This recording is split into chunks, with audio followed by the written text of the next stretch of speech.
Hello interwebs, welcome to Let's Fix Computers. I've got an Asus X405u here with no power. So we've got a third-party charger which I don't trust as far as I can throw it and has a damaged end tip on it. However, I have put the multimeter on the end of this and it is outputting voltage. I would try a different charger, but I don't actually have one for this laptop. So for now, we're going to trust the dodgy third-party one. So multimeter into voltage mode, black probe on the outside, stick the red probe down the inside, and as you can see, we've got 20 volts coming out the tip there. Now that doesn't mean that the charger is not at fault, because the voltage might sag when we actually place a load on the charger. However, that's enough for me to actually go, fine, we'll take the back cover off. So let's take the back cover off.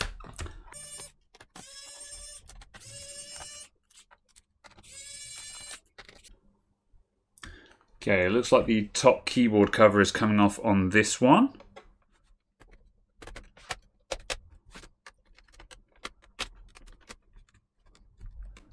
Something feels like it's holding on in the middle around there. I have not missed any screws on the bottom though. I'll keep going around the outsides and prying.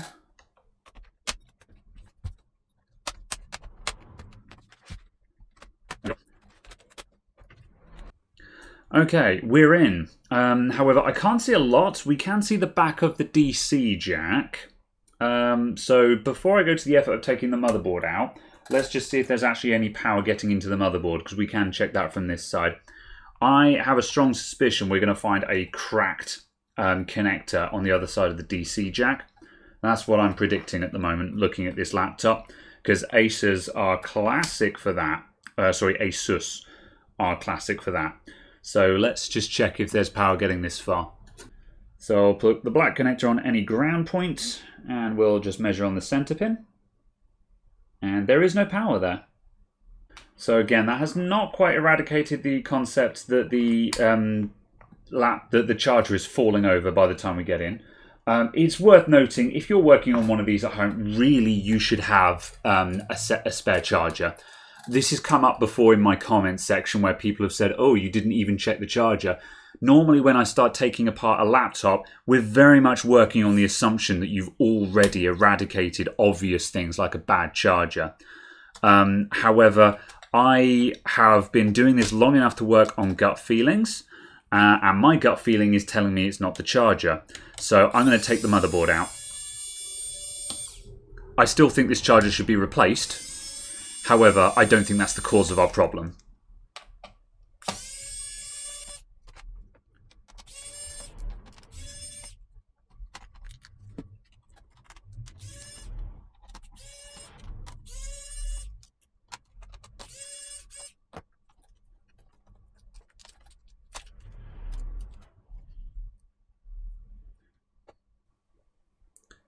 Well, there's the SSD.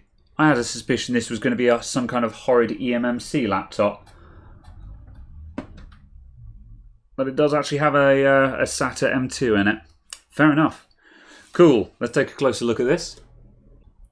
I need to get a multimeter that I can show on screen for you. I'm sure I can find a cheap one that will do that, but things to do.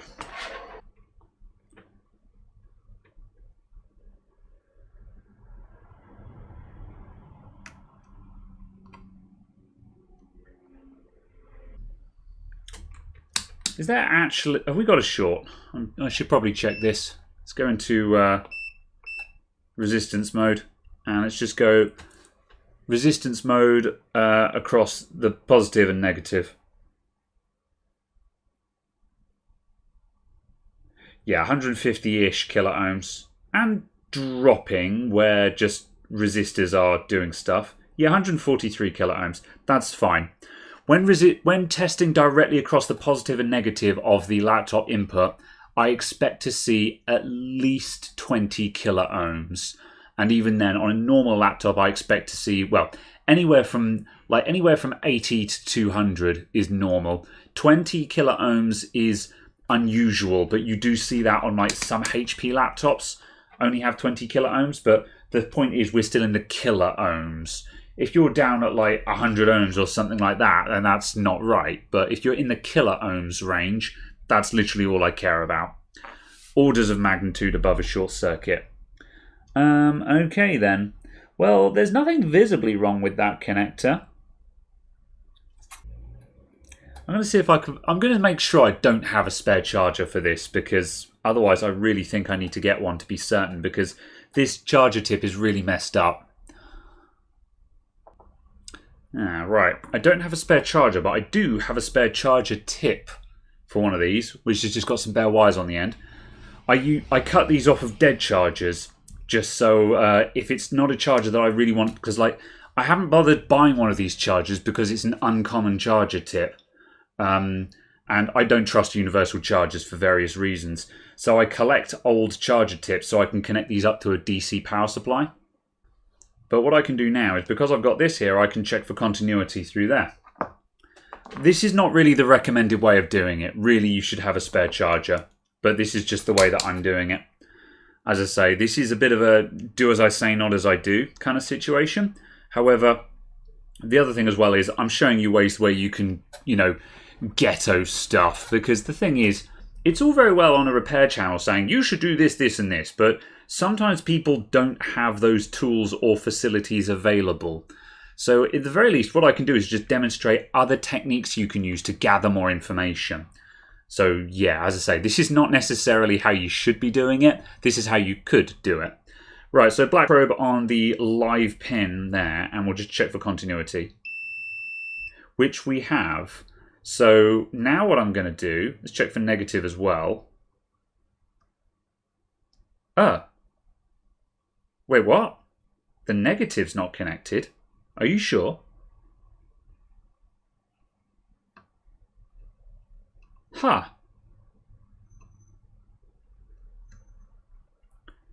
There's no continuity on the negative pin.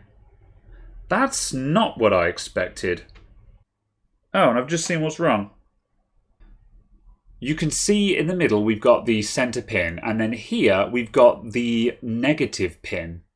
However, it's been pushed aside, probably by this busted charger. So I can probably just bend that back in and just get this thing working again. So we may end up replacing the DC jack on this anyway, just for posterity. But I'm just going to see what happens if I just bend that side pin in. It's really not a good side pin. However, apparently that's just what this thing depends on. That's super bad. Alright, well let's see what happens if I just bend that back in. Let me get a poking tool.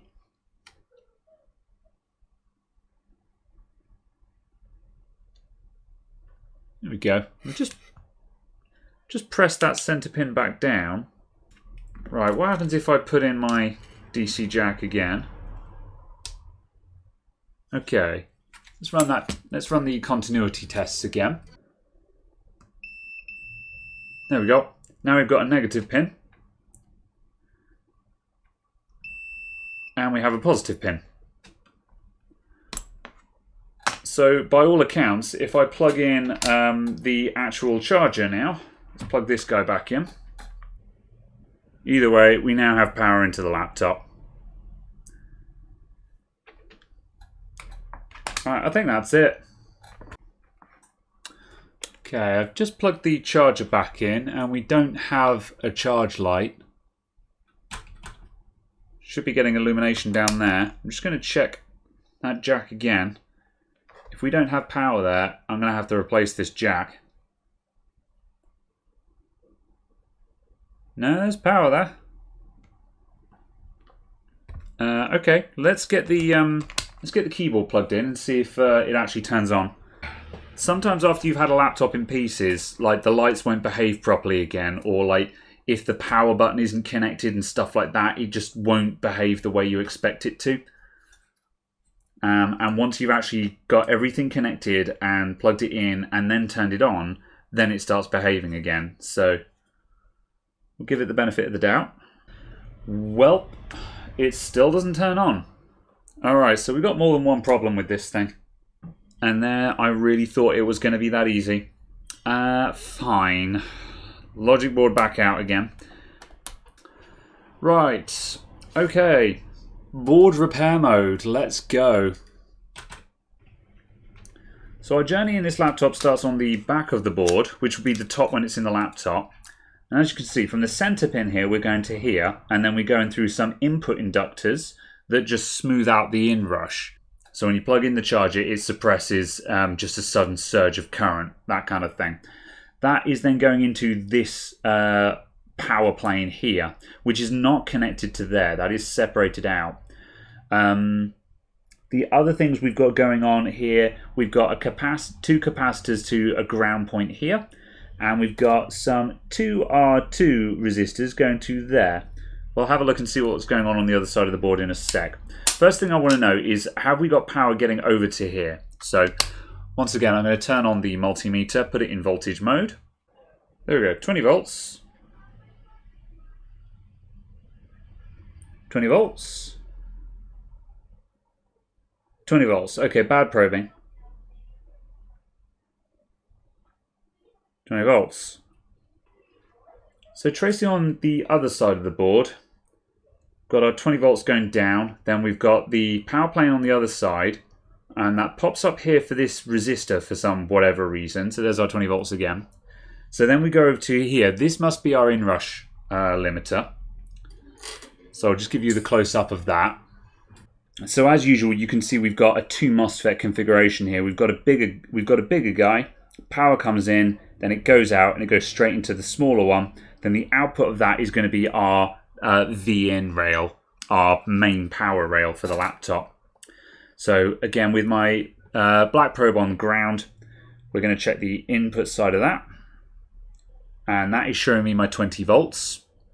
However, on the outside, there's nothing there. There's no power coming out from that guy. So the Inrush limiter is off. Let's disconnect the laptop and check if there's a short circuit there. So I'll go over to continuity mode. Ground check.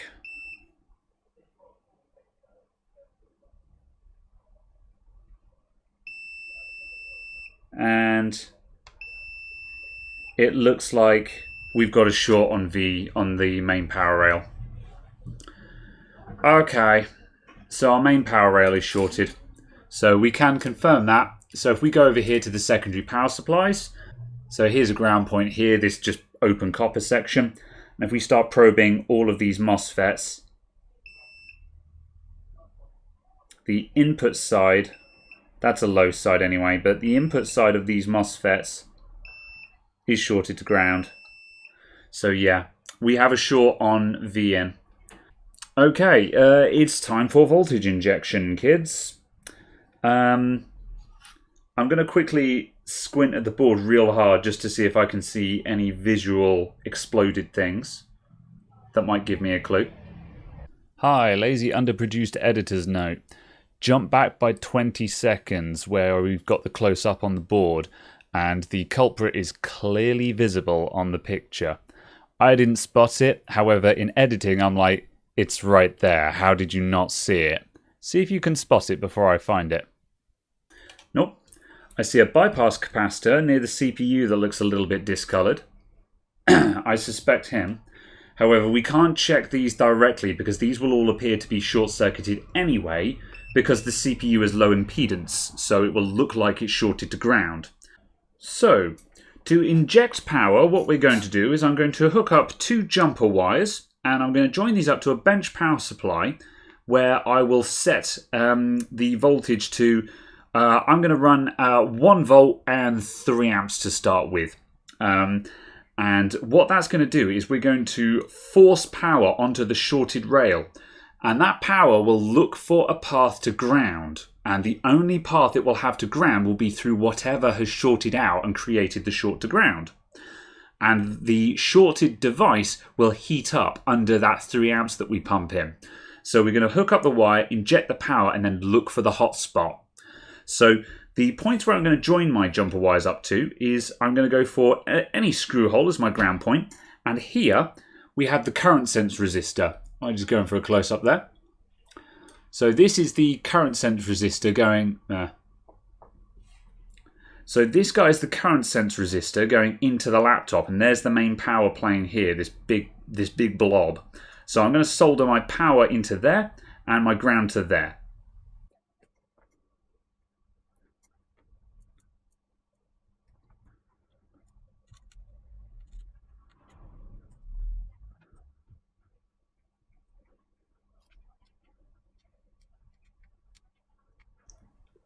It's a really bad join, so I'm going to put a big old solder blob on it.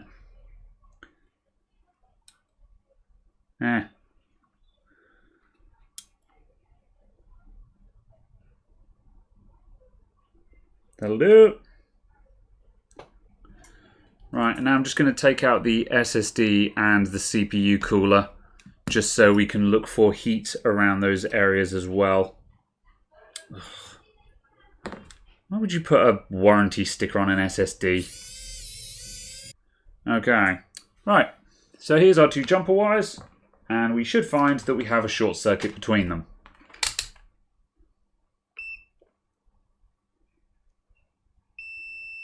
Perfect. Okay, so I'm sinking 2.8 watts into it now. We're at 1 volt, 2.8 amps. Not too happy about going straight up to 1 volt. However, that is what it is. Now, at this point, I'm doing my touchy-feely technique. Lots of people have said, oh, you need to get a thermal camera. And yes, I do. I'm going to buy one at some point. However, I haven't gotten around to buying one yet.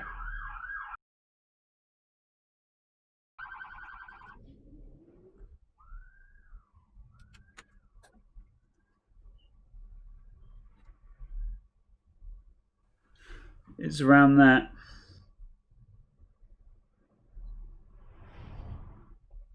Was it you? I think it's him. Get the IPA. I think we found it. Yeah, that's him.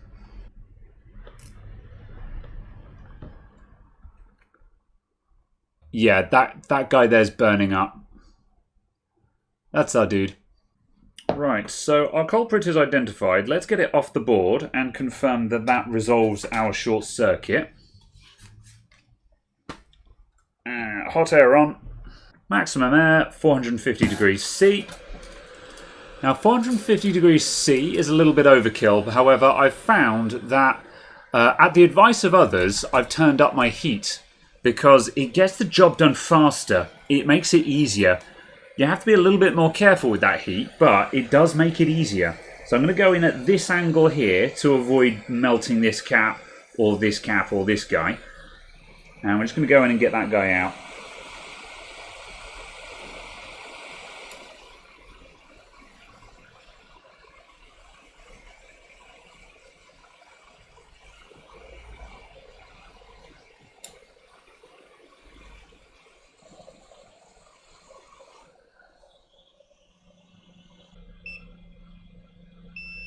And no surprises, the capacitor is in a dead short circuit.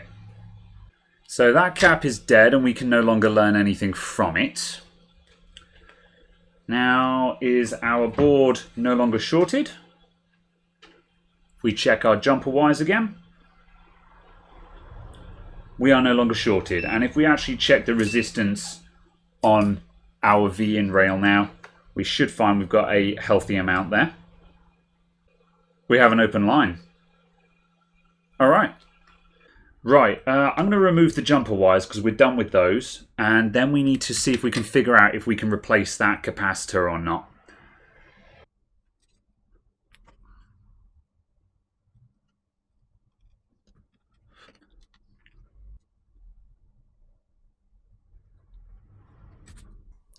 Now, I don't have a BIOS to hand for this motherboard.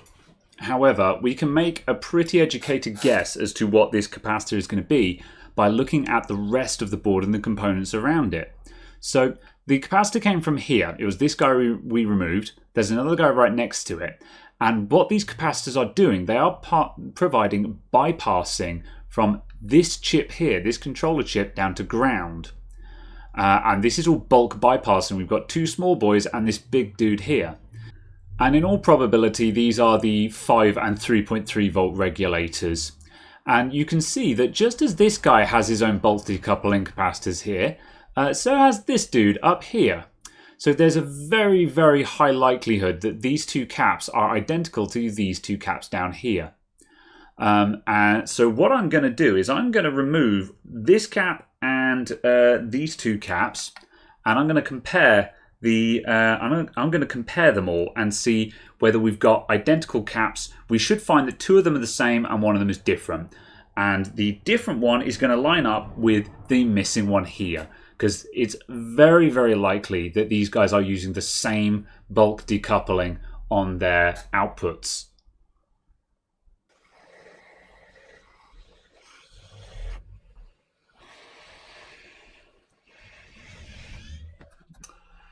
Right, and now we'll measure those with the multimeter.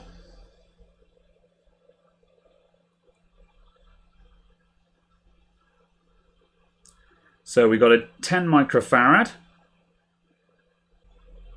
We got another 10 microfarad.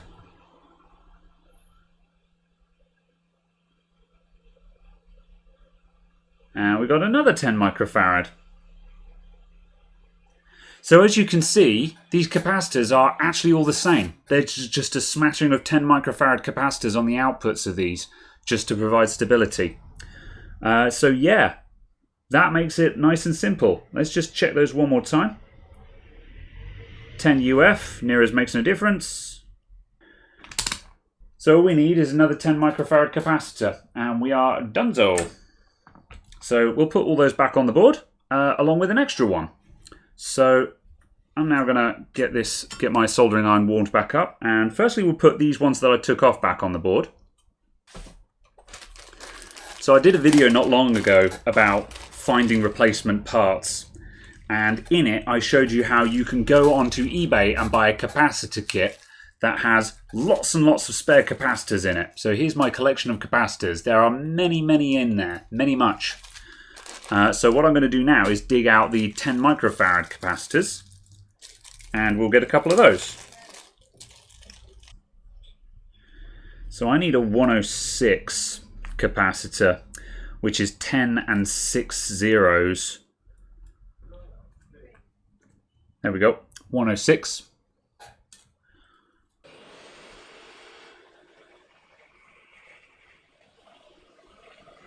There you go, it's those guys.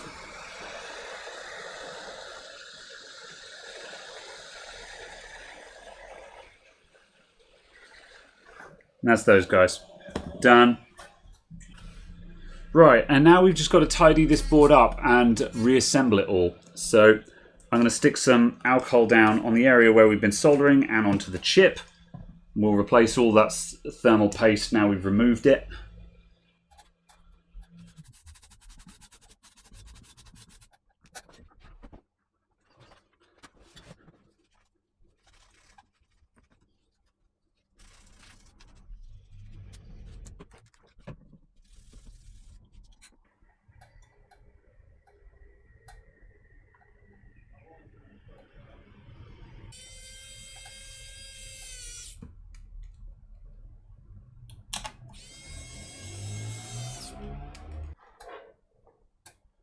Right, charger in.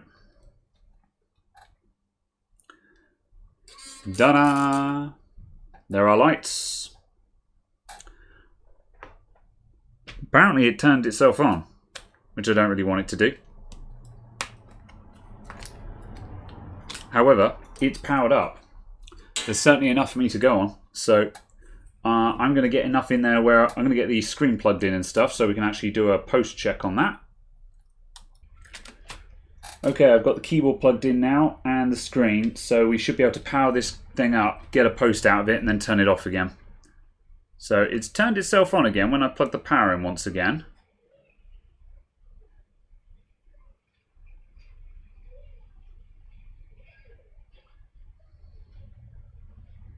Okay, then the power went off. And it came back on again. Oh, is it power cycling?